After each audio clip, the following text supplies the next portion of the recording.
We are in Module 19 and we're all the way down now to Section 4 where we're going to talk about the watch window.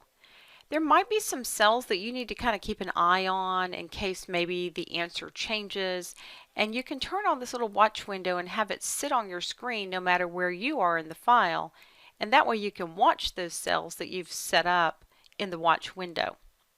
Let's go ahead and flip over to Excel and I'll show you how the watch window works. Let's say you have this little table here which shows the name of the individual, the amount that they owe you, if they've made any payments, and the balance due. And then you've got some totals at the bottom, and really the big number is this one here, the total balance that's due to you.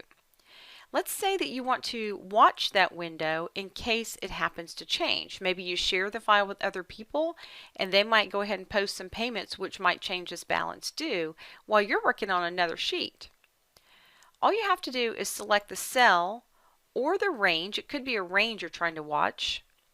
And then you can go to the watch window and add a watch. And you get to the watch window by going to the tab that says Formulas.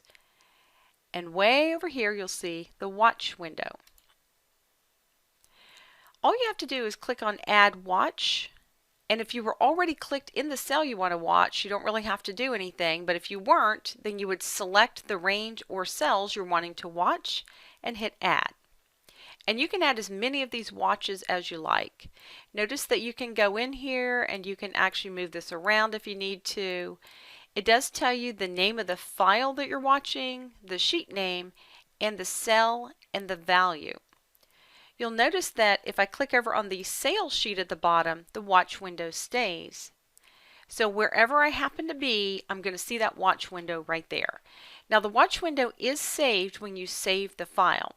However, sometimes it doesn't automatically appear when you open the file, so you would have to navigate back to your Formulas tab to turn it back on right here. And that's very handy when you need to keep an eye on a certain cell or a range of cells. That's how the watch window works. Let's go ahead and flip over to Section 5 and talk a little bit about customizing your ribbons and your tabs.